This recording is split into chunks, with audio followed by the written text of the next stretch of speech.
Salut, c'est Thibaut.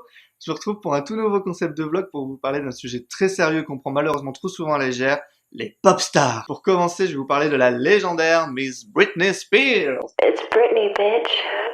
Je voulais vous parler de Britney Spears parce qu'elle est revenue à la fin de l'été 2016 avec son 9e album, Blurry. Un album qu'on attendait, enfin que les fans attendaient depuis 3 ans parce que moi personnellement je l'attendais pas du tout. Parce qu'il faisait suite à ça, cet album dont je ne prononcerai même pas le nom parce qu'il n'en vaut même pas la peine.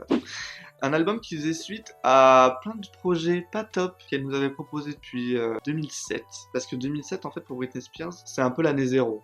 Dire qu'il y a eu un avant et il y a eu un après. C'était des soirées avec Paris Hilton et Lindsay Lohan, c'était un rasage de tête, c'était des déboires filmés, photographiés, publiés, commentés, analysés, critiqués des moindres de ses faits et gestes. La finalité de tous ces événements, ça a été cette prestation catastrophique de Gimme More au VMA. Cette prestation de Gimme More, elle est tellement iconique qu'il y en a même qui sont devenus célèbres grâce à ça. Il y avait ce jeune homme là qui se filmait comme je l'ai fait aujourd'hui d'ailleurs, dont j'ai oublié le nom, qui faisait Leave Britney alone. Et j'ai appris qu'il avait même fait du porno depuis, moi, comme quoi tout mène à la célébrité. Hein. À cette même période, elle sort son meilleur album, ou un de ses meilleurs albums, c'est Blackout. Et à partir de ce moment-là, chaque nouvel album, c'était le grand comeback de Britney Spears. C'est-à-dire qu'elle revient avec Circus en 2008. Moi j'aime pas du tout cet album, je trouve qu'il n'y a pas grand chose à sauver là-dedans. Ensuite il y a eu Femme Fatale. Femme Fatale, il y a des chansons sympas, mais c'est sympa. C'était très bien en 2011, mais aujourd'hui, 6 ans après, il en reste pas grand chose quoi. Et à chaque fois, voilà, on nous revendait le grand comeback de Britney Spears, parce qu'aussi elle revenait sur scène. Elle faisait des tournées avec. Et moi je suis allé voir le Femme Fatale Tour en 2011 à Montpellier. Mon plus mauvais concert. Alors, intrinsèquement, c'est pas un mauvais concert en fait, le Femme Fatale Tour. Parce qu'il y a tout ce qu'il faut pour faire un bon concert pop. Il y a des backdrops par dizaines, il y a des trappes de partout, ça saute, ça disparaît, enfin bref. Il y a un tableau égyptien, parce qu'un concert pop sans tableau égyptien, c'est pas un concert pop. Le gros problème, c'est elle. Elle était totalement en dehors de son truc. Ça me faisait penser à ces caissières quinca au Monoprix là, qui en ont ras la casquette de faire leur taf qu'elles font depuis 30 ans, et qui pensent qu'il y a une chose, c'est d'aller se dorer la pilule, aller dorer pour leur retraite. Et ben Britney Spears c'était la même chose. Elle fait son taf, sans aucune conviction, en mode ultra automatique, et en playback. C'est pas possible! C'est pas possible! Alors je sais qu'il y a les fans là, qui sont là, mais oui, mais elle en fait tout le temps, nanana. Mais non! Mais non! Moi je suis pas un anti-playback convaincu. Parce que franchement, moi quand je vais voir Rihanna, je m'éclate, alors que la nana fait du playback, mais bon, c'est du playback différent parce qu'elle fait même pas l'effort de chanter sur les paroles. Mais par exemple, Madonna, quand elle fait du playback, déjà elle fait pas du playback sur toute la durée du concert, et surtout quand elle fait du playback, elle réenregistre les chansons. C'est-à-dire que quand elle chante Vogue, elle reprend pas sa voix de 90. Quand elle chante Vogue, elle l'a réenregistrée juste avant la tournée. Britney Spears, sur le Femme Fatale Tour, il y avait plein de tubes, il y avait plein de singles. Mais il y avait que les voix d'origine. C'est-à-dire quand elle chante Baby One More Time, il y a sa voix de 98. Quand elle chante Slave For You, il y a sa voix de 2001. Quand elle chante Toxic, il y a sa voix de 2004. Quand elle chante Womanizer, il y a sa voix de 2008. Et quand elle chante ses derniers titres, il y a sa voix de 2011. Une espèce de gloubi-boulga vocal. Moi, je mets mon CD, c'est la même chose. Je suis sorti de là, j'étais là, bon, c'est bon, je l'ai vu, plus jamais quoi. Et à partir de ce moment-là, j'ai totalement décroché de Britney Spears. Et elle m'a donné raison, parce que tout ce qu'elle a fait après, bah, c'était vraiment de la daube. Mais aussi, elle est allée s'enfermer à Las Vegas, et alors moi j'étais là, c'est bon, elle a pris sa retraite, c'était son île de ré à elle, elle est allée à Las Vegas, elle fait sa résidence. Mais en fait, cette résidence à Las Vegas, c'est probablement ce qui lui est arrivé de mieux. Ça lui a permis de se réapproprier son corps, de se réapproprier la scène et de prendre plaisir à ce qu'elle fait. Ça lui a pas permis de chanter en live. Du coup, elle annonce son nouveau single, le lead de son prochain album qui s'appelle Make Me. Super bonne surprise. La chanson est très bonne. Je me dis, tiens, ce serait donc vraiment maintenant le vrai retour de Britney Spears?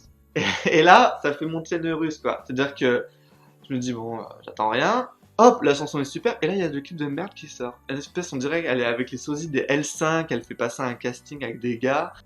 Ça a aucun intérêt, c'est ultra cheap. Et après il y a la pochette de l'album qui sort.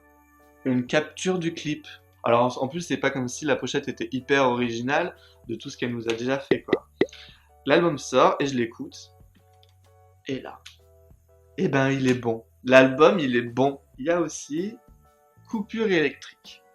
Alors, Coupure électrique, c'est un titre en français qui me fera plaisir qu'aux Français, aux francophones, parce que les Anglais vont se dire c'est quoi ce qu'elle chante là, c'est de la merde. Ça fait un truc du genre fais-moi l'amour, mon amour. Et en plus de ça, elle le défend son album. Elle va même faire le carpool karaoké qu'elle fait en playback. Bon, bref, elle le vend son album.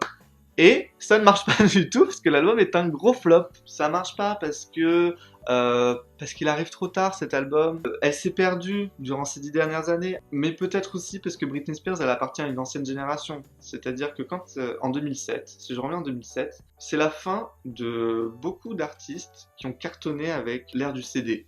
Voilà. Je pense à Madonna. Je pense à Christina Aguilera, qui sortait la première de Confession, la deuxième de Back to Basics, qui sont vraiment deux albums très très forts dans leur répertoire. Après, tout ce qu'elles ont fait après, mais il n'y avait plus quoi, il y avait plus ce truc qui marchait comme avant. À cette même période-là, il y a des artistes comme Rihanna qui arrivent, il y a Katy Perry, il y a Lady Gaga, donc des artistes qui vont être les reines de l'époque du téléchargement. Et quid de nos pop stars de l'ère du CD? Vont-elles réussir à retrouver le succès? Grande question. En tout cas, Britney Spears, elle a retrouvé un succès artistique, on va dire. C'est pas le plus facile à retrouver. En tout cas, Britney, moi, tu as tous mes encouragements. La prochaine fois, faut que tu chantes en live. En fait, il y a juste ça qui manque, quoi. En plus, je sais que tu sais chanter. Tu vois, je le sais. Si tu persistes, je suis sûr que tu y arriveras. Et peut-être que là, je retournerai te voir en concert. Si ça vaut pas le coup de rechanter en live, franchement. Voilà, c'était mon vlog sur Britney Spears, j'espère que ça vous a plu. J'espère que vous en voulez encore, vous me dites tout ce que vous pensez, vous pouvez lâcher vos coms, n'hésitez pas. Et vous abonner sur tous les réseaux sociaux que j'ai, il y a du Facebook, il y a du Twitter, il y a de l'Instagram, il y a tous les liens en barre d'infos, là, juste là. Et vous pouvez vous abonner à la chaîne parce qu'il y a d'autres vidéos comme ça qui arrivent, dites-moi si vous aimez ce concept ou pas. Bref, à bientôt!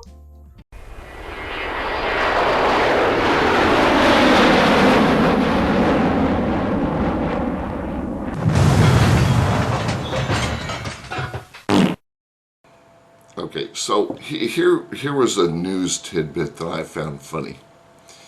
Britney Spears, her ex-bodyguard, is suing her for, I think, sexual harassment or something like that. And he's added all kinds of things into his court arguments. You know, she had bad hygiene and whatever. Who knows? Who knows what's true? But part of his argument was that in his presence, she farts and picks her nose. I'm like, are you serious, dude? Really? What bodyguard school did you go to? I mean, your job is to be in quote unquote intimate contact with your charge, the person you're protecting, on a daily basis. That means you're going to be close to them. You're going to be in their environment. You're going to be in their environment in a situation where they're not in public. So they're going to do the things that normal people do that they wouldn't do in public, like fart and pick their nose. And I'm like, really? This is part of your court complaint, that she farts and picks her nose. You know what? If you were my bodyguard, guess what I do? I belch too. I burp. And sometimes they're positive works of art. So, you know, maybe you should find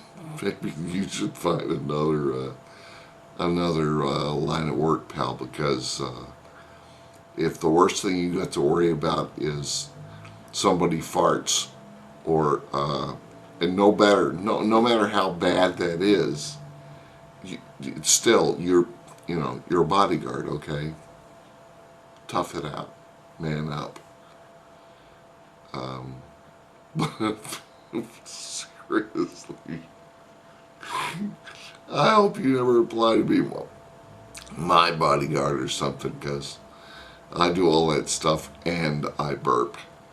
So if you're my bodyguard, man, you're in for some serious trouble.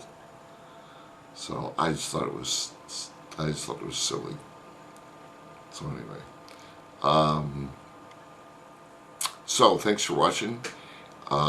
Rate, thumbs up, comment, subscribe.